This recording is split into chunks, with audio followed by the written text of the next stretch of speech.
We're on deck. Really? Yeah. Come back to A3.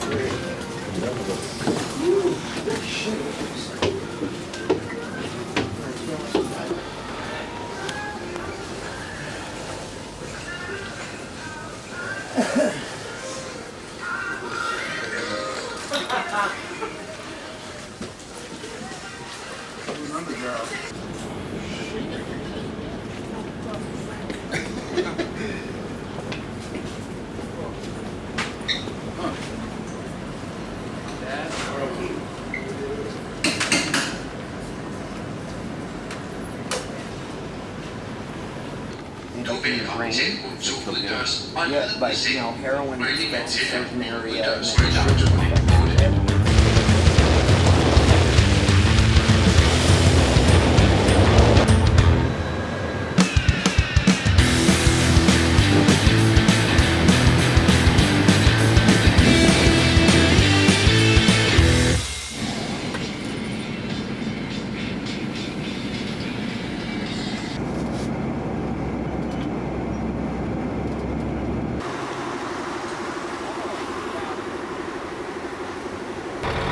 Good morning, Helsingor, Denmark.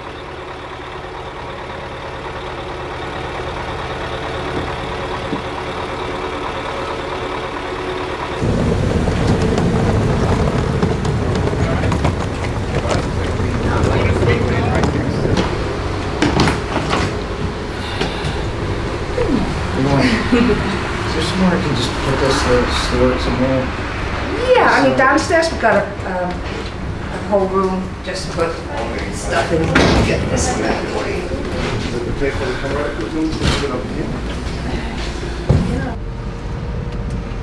Ja, das heißt also 22:30 Uhr werden wir hier oben wieder vorfahren, um euch dann abzuholen und um 23 Uhr rollen wir dann Super. Richtung Deutschland.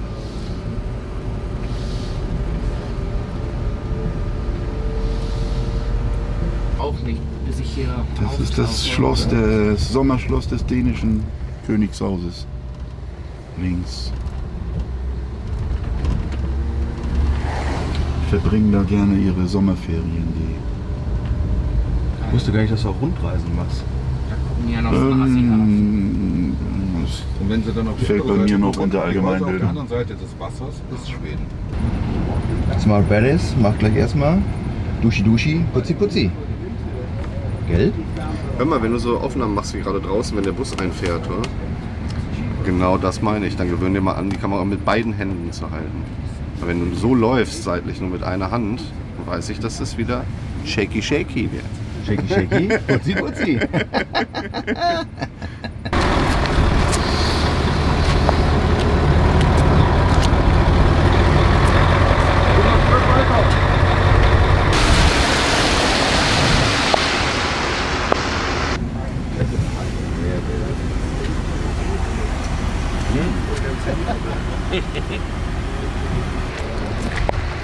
Any Poop Butts umbrella story?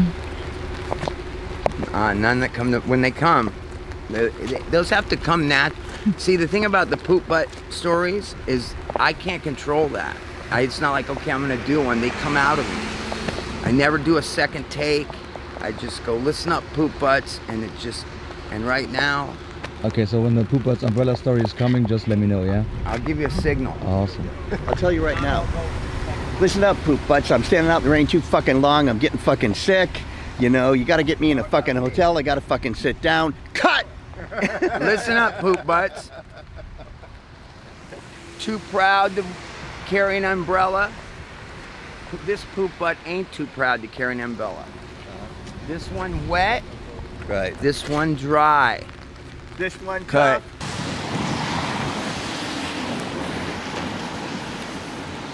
14, we took a little trip. We went with Colonel Eric, Jackson down to my after Steve and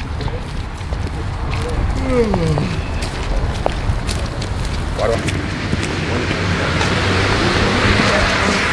No, we're gonna eat at the hotel. They got the food. Good morning. I got some fucking real bad disease.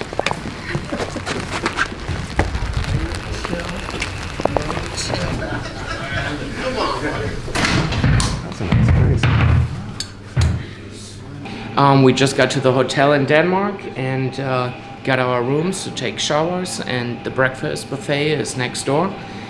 And so people gonna shower, eat, and then we're off to drop our clothes off and backpacks, whatnot, and grab our tattoo stuff and head to Hennings. Awesome. Cool.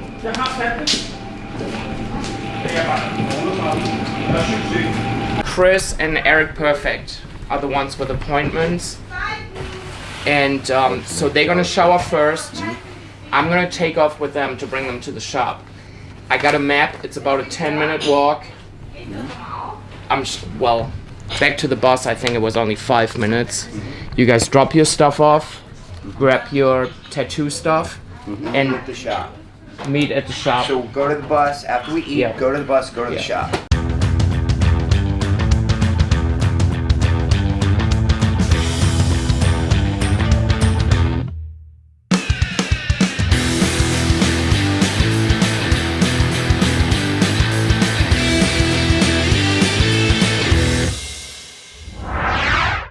My name is Henning Jorgensen. I have Royal Tattoo in Helsingor, Denmark, and I opened up the studio in 1983.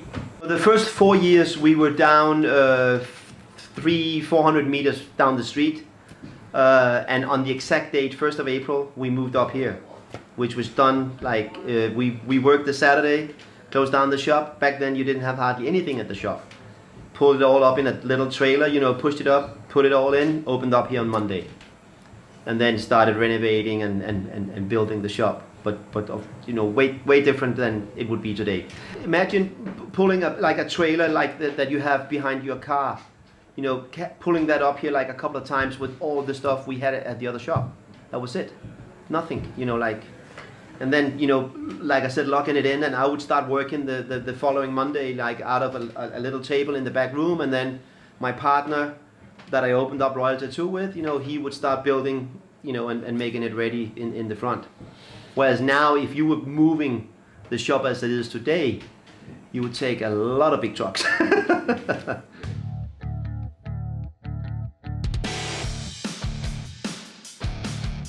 There was no tattooing.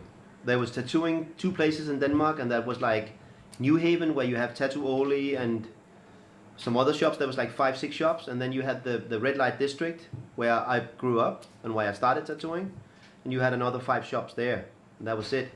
Then you might had a couple like sporadically, you know, down south of Copenhagen, you know, but you know, like so like less than 15 shops altogether.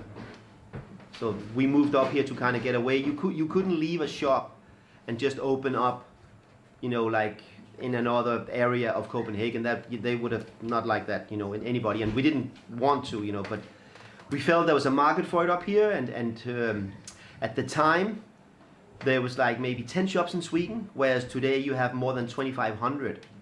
So back then, 10 shops in Sweden, they would come over here and get tattooed every day, which was our intention, you know. We felt that there could be a good market for opening up a shop here.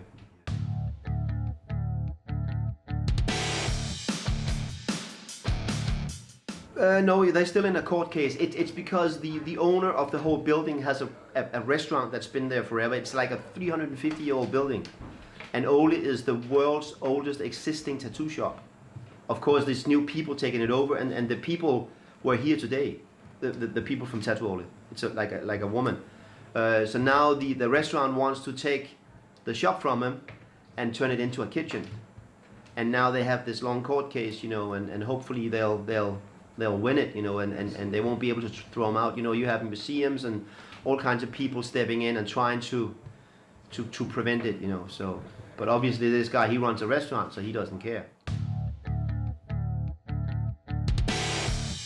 Definitely, it's been very overwhelming today, because you had so many people that I've met, not hundreds of times, but so many times in the States.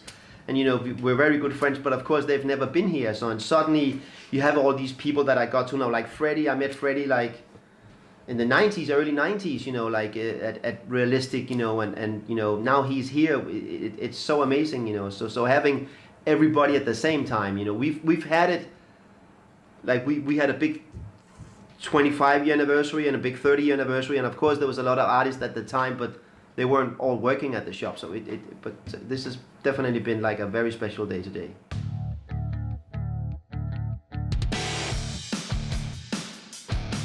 Mike Rubendal and I have been friends, for over 20 years now, and I think like 5-6 years ago we started, feeding off the plan. We would love to have a supply company out of here in Europe, and we've always been a big fan of the Lucky products. Always like super, what's it called, the best merchandise we think you can get in the business. So we started working towards that plan, and at that time, Pierre had started Lucky Supply Canada, and he's a very close friend of ours. So that all kind of went together in a circle, and we were. I think we worked on it 2 years before we actually opened up Lucky Supply.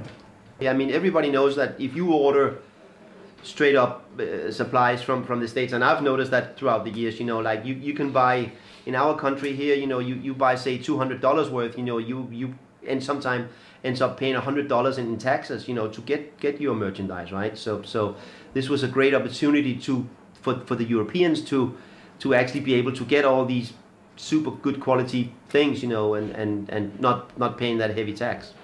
And it's been very well received. Everybody, even today, there was a lot of tattooers coming here today for the tribal tattoo tour, getting tattooed by the guys, and they all, like, oh man, we're so happy you guys did this, because now we can get our hands on the products, so super nice.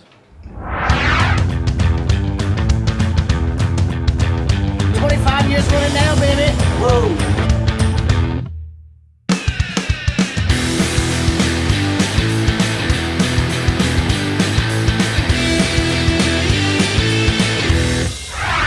Yeah, my name is Scott Sterling. I've been tattooing for 37 years.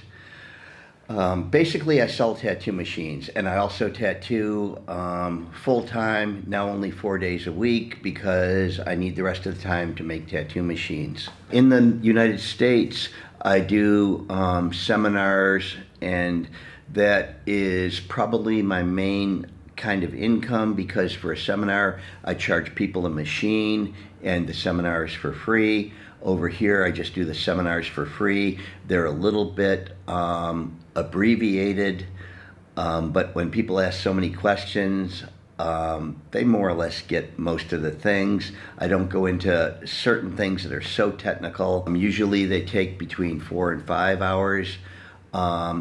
I do it for people that are apprentices up to people that are machine builders, some people who have been doing it longer than me. So I try to make it very comprehensive, so that everybody hopefully will learn a little bit.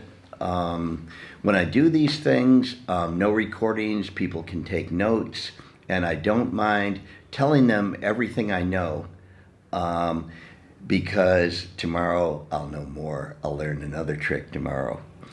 So I keep one step ahead of them. So, of what I recognized, you spent quite a lot of time today with Scott Sterling. Yes, I did. To begin with, I just looked at his machines, and now I went to the seminar he had. Yeah. Amazing stuff.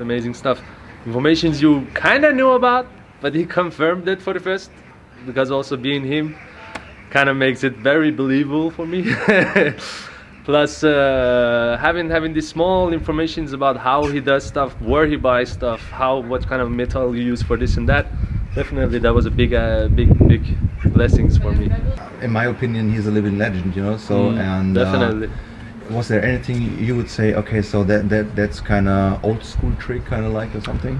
I wouldn't say old school trick, but a lot of this, the ways that he liked to run the machines is a way you see that how they made tattoos at that time. They wouldn't use that big of a liner. They wouldn't go crazy in the skin like you might do today and just rip off everything on the skin. He don't do that. He's trying to make machine that's backing up exactly the same amount that it should. And all these things are quite old school, but I wouldn't say, he told me stuff that I might think, oh shit, that's too old school for me. I don't think so. Also because for me, working with Henning makes me kind of like understand that the old ways we're the right way. You know, you did this for a reason, and I'm trying to follow those guys' path to see if I can get to a better tattooing time in you know, like in long range too. That's definitely what I'm trying to go with, and talking to Scott Sterling, talking to Henning, talking to all these guys who's been here for so many years, kind of confirms what I'm trying to get to. So definitely that was a experience, beautiful experience.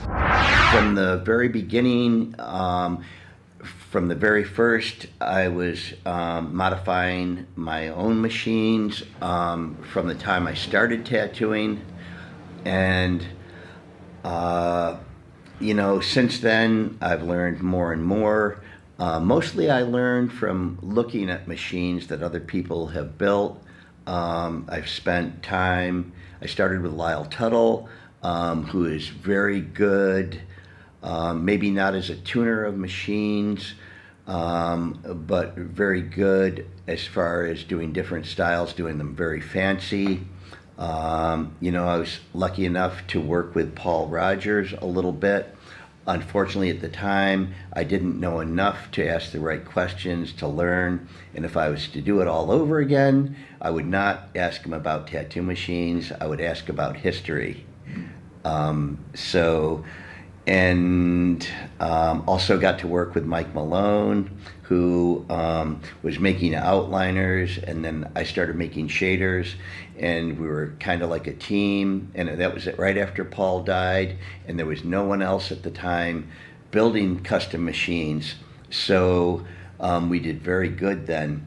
And then since then, everybody builds them, and at the very first, I would go to conventions, and I would do seminars, and did seminars with other builders like that are now quite successful: Scott Sylvia, Aaron Kane, Danny Dringenberg, Mike Wilson, where they maybe learned a little bit because I didn't know very much, but I believe that got them kind of maybe started. Hopefully I helped them a little bit, but they've also become my competition, but that's okay, because I would like everybody to make the best machines they can.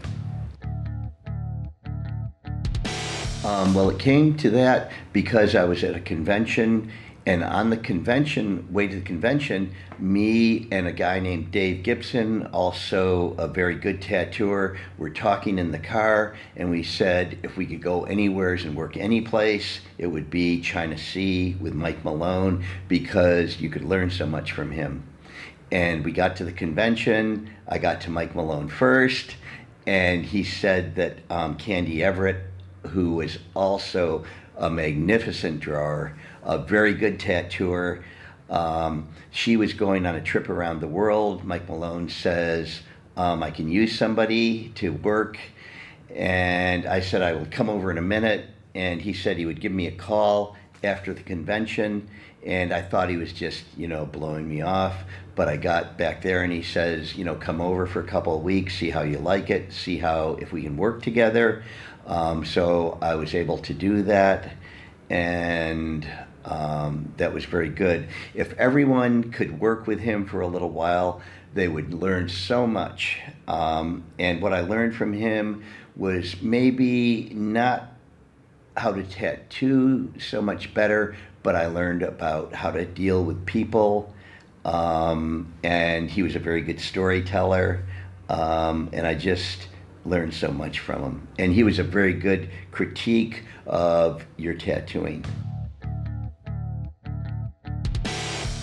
No, I think that loyal to the coil is complete bullshit.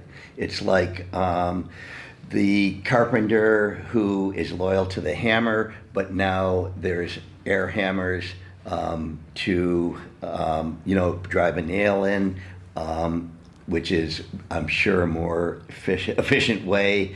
I think that a tattooer should use whatever tool works best for him. I see beautiful tattoos done with rotary machines. I do believe that rotary machines can do certain things that a coil machine can't do. I don't think a coil machine can push a very large magnum because of the limitations of the dynamics of the machine, where a rotary machine, since it doesn't back off, it will use a very large needle. I also like the rotary machine because you can turn it way down and just move the machine fast or slow and get that nice dot pattern. No, I think every tool has its place, and the tool that works the best is the one you should use. I think it's very important to keep the history alive, because up until recently, with books, with interviews, and so much things like that, it was all very much oral history passed down from one person to another. Me and my friend Shane Enholm, who is, I think, the premier authority on tattoo machines. He's got such a large collection. He's studied so much. Me and him have figured out lots of things, and it's kind of the way we do it, because all of those people are dead, so you can only take maybe some type of record of who is working with who and how they made the machine and the advances of the machine. So in that case, it is very important. I have lots of historic letters that will mention very important people in this business, so that helps a real lot. But I think it's good to keep the history alive, as any history. If you don't keep history alive, you keep making the same mistakes.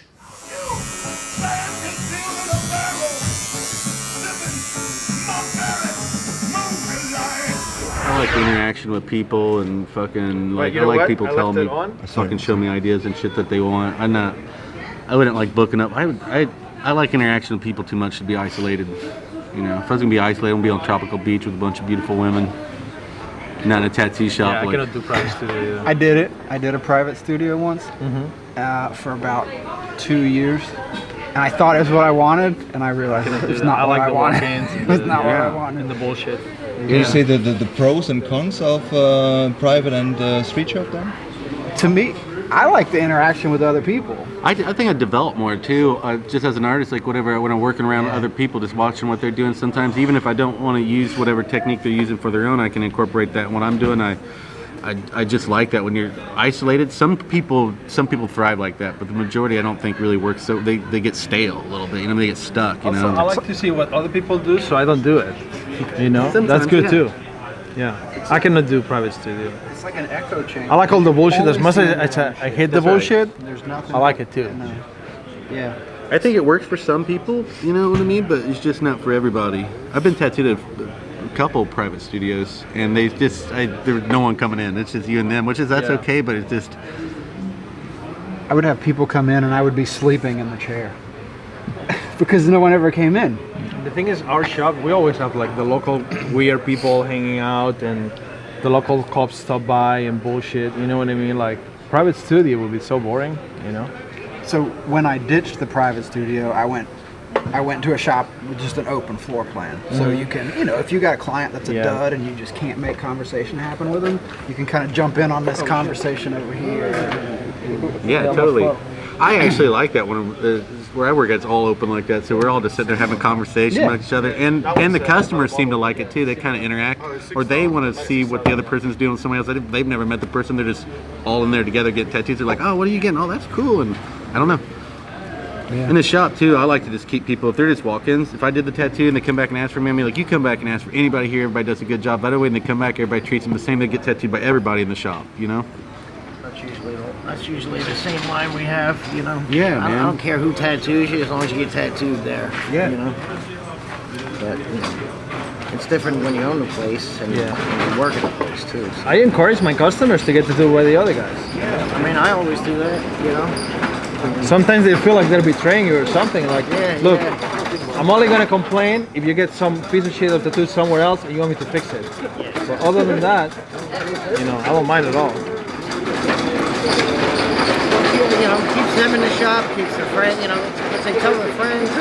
You know, it's not like you're going to be there all the time. You can't be sitting there waiting for people to come We in. share all needles, all tubes, all ink. Everybody uses the same stuff, and we keep with a color scheme when it's walk-in stuff. So they could get 5 or 6 tattoos, all by different people, and you can tell they all came from that shop. Every single one of them. You might not know. You'd be like, did he do? Sometimes I look at them and be like, did I do it? You're like, nah, Jamie. I supply almost everything. You know what I mean, except for needles and tubes. I supply those too. You know.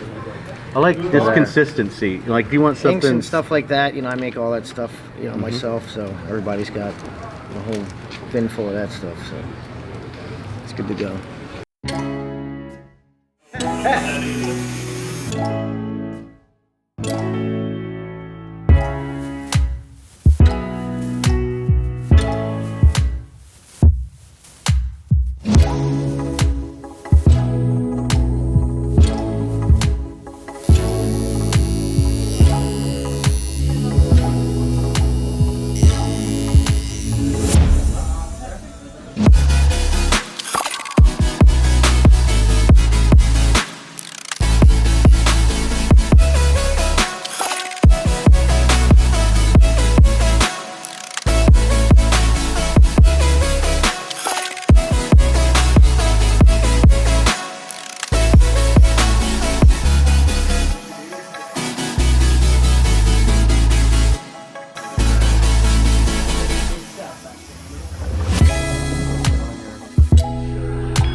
And we're not putting anything in the flames either, right?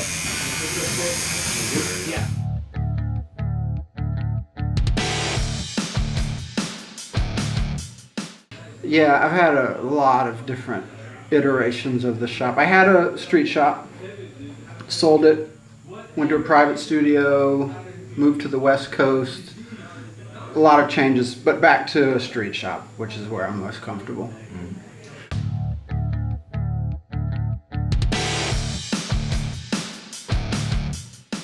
It helps, but it's nothing like this. Because at my shop I control everything. And here I have no control, so it helps, but yeah, it doesn't prepare you for something like this, I don't think. But you know, I mean, you learn how to talk, you learn how to make pictures on people. Yeah, how to interact and stuff. Yeah, yeah.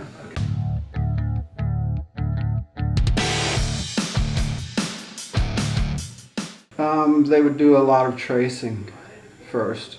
I think they would trace a lot of pictures. And just try to, if they can't learn from tracing the people that have done it better than I could ever do it, then I think that's where it would start. After that, I don't know, because like I said, I didn't really do one. So I think I would probably critique their drawings, you know, say pull a little bit tighter here. But yeah, I'm not sure. I hope I never have to find out what an apprenticeship looks like. Yeah, okay.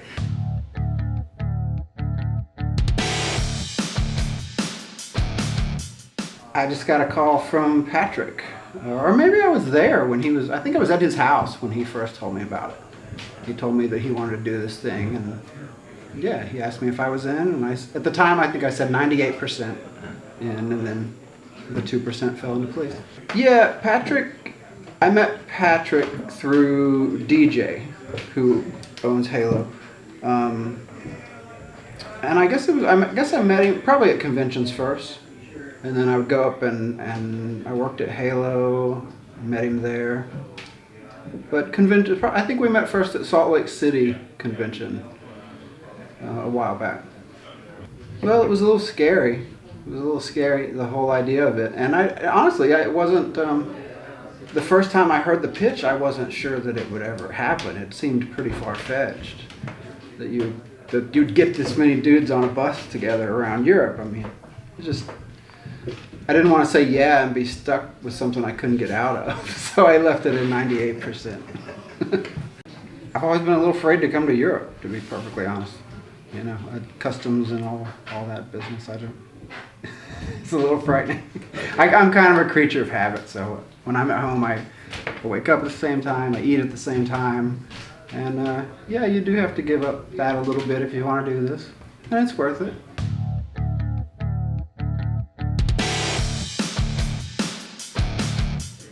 Hobby makes it sound pretty petty. Like it's a pretty serious thing, I think.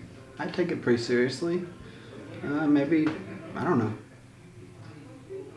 preoccupation, an obsession, I don't know. Well, we have seasons.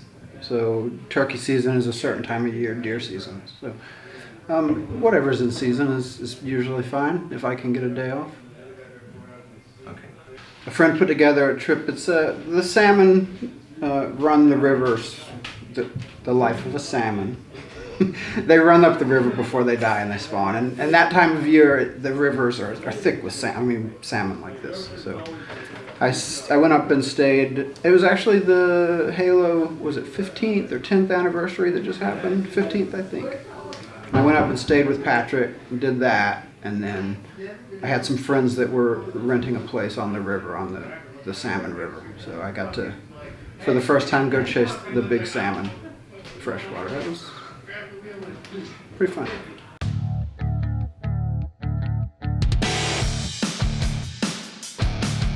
Yeah, I process everything myself. Yeah, from processing the meat to cooking it to all that, or canning it, or whatever I'm going to do with it. Yeah, I like I said, it's not, when you said hobby, it's, you know, it's a pretty intense thing to take an animal, you know. So you got to respect it. So, would you describe yourself then also as a good chef in the end, or? I don't know. You'd have to ask my wife. I think I do good, but you know, it's hard with a smoker not to do good. So.